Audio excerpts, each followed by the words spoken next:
It's time for World War III. Watch. Let's just face it. Well, it's already started. It's already started. Just a matter of when we announce it officially. Here we are. We got a problem, guys. We have a problem in Trump's cabinet. We have a Zionist problem in Trump's cabinet. How do we know this? Well, there's plenty of examples now, but let's start with the one that I know is going to break a lot of hearts. But Tulsi, our newly appointed director of national security, I know we want to believe she gets a lot of things right. She gets a lot of things right.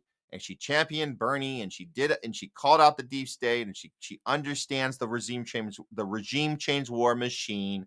But the one thing she doesn't do is call out Israel. How do we know this? Well, she just went on Fox News and told us what she thought was the number one problem facing Americans today. What do you think that is? Newly appointed Director of National Security, Tulsi Gabbard. What do you suppose it is? Spoiler alert, Islamophobia. Well, yeah, here we go. Here we go. It's not, it is Islamophobia. She says it's anti-Semitism, but we know it's not anti-Semitism. Here we go. You want to hear it from her own mouth? Let her tell us herself. Once said that white supremacy was the single greatest terrorist threat to our homeland. What do you feel is the greatest threat to the American people's safety? We look at the last 4 years of open borders, where we had tens of millions of people come across our borders, many of whom we don't know who they are or what their intentions are. And very specifically, the threat of radical Islamist terrorism here within our country is higher than it's ever been before, not only because of President Biden's open borders, but because of his and his administration's fear of being called Islamophobes. They took their attention and our resources away from that threat and once again pointed it at our fellow Americans. What do you feel? So, anti-Semitism, according to Tulsi Gabbard, is our biggest threat to our safety. That doesn't sound right. That doesn't sound right. And even if it was right, and we talked to Jay Scott about this earlier, even if that is correct, what are you doing about it? Are you looking at Israel's policies? Are you looking at the things that might make people question, or as you say, hate Jewish people, hate Israel? Are you looking at those things? Are you looking at the Hannibal Directive? Are you looking at the media spinning every single action that Israel takes in Gaza and Palestine? Are you looking at the fact that it is literally a genocide? Or I'll even give you this. It's coming across as a genocide. You might want to tone it back. Do you really want the hostages, Netanyahu? You're not doing anything to show that you want them. You want to use it as a reason to expand Israel. So come on, Tulsi. Why are you doing this? When you say things like this, we can't have the high hopes that we had for you. We can't. Because despite everything else that I just told you, we believe in her, that she got right. She got a lot of things right. We champion a lot of things about her.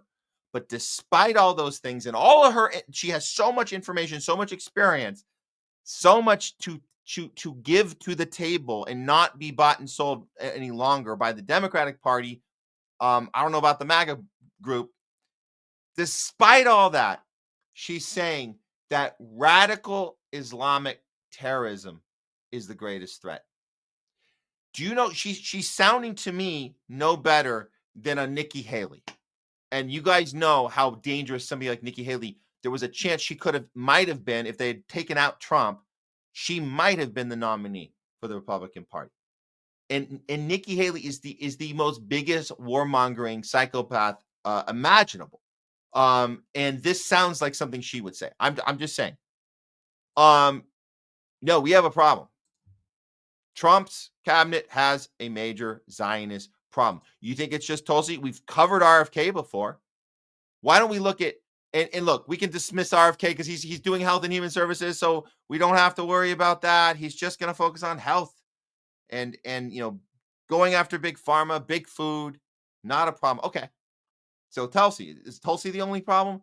No. It looks like that this new appointee, Pam Bondi, also has a problem. What is her problem? Well, her deal is that she was supposed to get us the Epstein list. That's supposed to happen. We just talked about that with our last guest, with Michael. We told you guys, Pam Bondi's number one job right now is to give us that information from the Epstein list. Why do you think she's not doing that?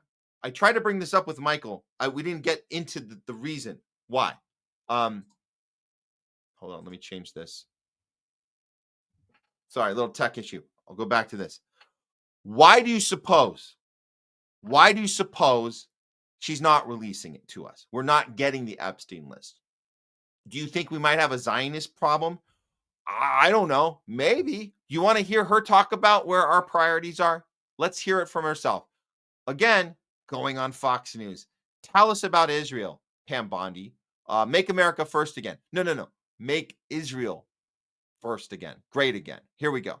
Israel is one of our, if not our greatest ally in the world. And I'm so proud of what happened today. I've been to Israel twice as Attorney General, and Jerusalem is the capital of Israel. All right, but as you know, with all these Palestinian protests, the fears seem to be that it might be agitating a lot of this violence. Now, one of the concerns is that the Palestinians, of course, look forward to a homeland of their own, whether it ever comes to pass. But key to that would be making East Jerusalem its capital. That does not seem likely now, but what's your sense?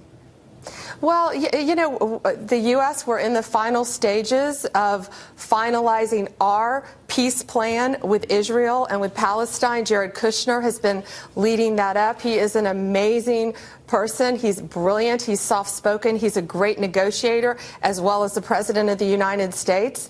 And I feel that I think this shows strength. It says that we mean what we say. President Trump has always said Jerusalem is the capital, and it is now firmly the capital.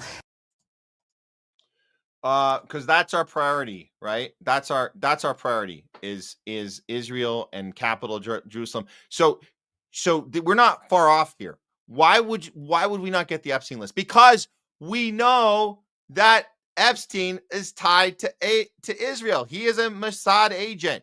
We know this. Just like we know a lot of those people already on that list. We know it. This isn't like, it's not like we have no idea what's on this stuff. It's not like, it's same with the JFK stuff, same with the 9/11 stuff. We know what's on there. We just need it to be official. We just need it to be government stamped. We need it to be officially on the books for the public. But we make no mistake, we already have this information. Don't pretend that we're sitting here going, it's time to open Christmas morning presents. Oh, where are our presents? I was looking forward to no, these aren't presents we're opening that didn't show up because Santa didn't arrive. We already know what's in the box. The box already belongs to us.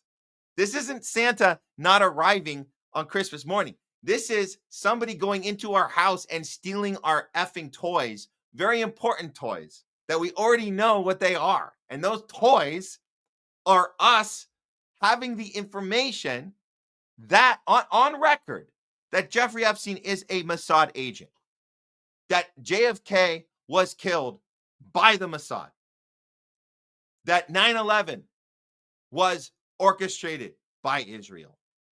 Oh, conspiracy theory, conspiracy. Okay, go for it. We know this stuff. There's too much evidence and data that we have it. We need to know that it is officially stamped for public record. That's what we need to know. And if you're not giving it to us when we ask for it and you campaigned on it and Trump put people in charge to give us these things, we're not getting it. Not from Pam Bondi, we're not getting it. Guess who else we're not going to get anything from that has to do with Israel? Anything to threaten Israel as far as the PR campaign for Israel, the image, if there's an image consultant, a damage control team, whatever the team of keeping the image intact, anything challenging that, we're not going to get. not publicly at least. Kash Patel, FBI director. Newly appointed Dan Bongino, FBI deputy director. These are two people we've covered on the show. Patel particularly, we've covered the fact that he took forever to get into the FBI. We were hoping for the Epstein list. It didn't happen. And I'm saying it in past tense because it was supposed to be out by now. It's not. So until I'm corrected, until we're looking at that list and we're looking at the connection to Israel, to the Mossad, if we're not seeing that, then this is complete BS. Dan Bongino, big Rumble guy, you guys know, big Israel guy. He's now working with Kash Patel. This just happened. I know a lot of people on Rumble are celebrating this. I get it. You've been championing this. He wears the Freedom shirt all the time on his show. He has this is the biggest show on Rumble. We know this. Good for him. But he's not Make America Great Again, not until Israel's made great. Israel comes first, then America. How do we know this about Dan? Because he told us this. Check it out. What cause is dear to your heart? Cause is dear to my Israel, the defense of Israel. What is number one? Wait, I'm sorry. Can we hear that again? Can we hear that again? That's right. What cause is dear to your heart? Cause is dear to my Israel, the defense of Israel. What is number one? The number one thing is Israel. So no, we're not going to get these lists. I hope I'm wrong. I really, really do. You know who's rarely wrong? We like to follow Ariel on Twitter. I don't know if you guys follow Ariel. He's rarely wrong. I don't think I've ever seen him be wrong. Sometimes he's vague about things, so it's I guess it's harder to be wrong when you're vague. But I've never seen him actually wrong about anything. Let's hear what Ariel on Twitter has to say about the situation with the Zionist problem that we're having. This Trump Zionist problem from all three of these people I just mentioned. Let's hear what Ariel has to say. Okay, there we go. Kash Patel, just told you guys.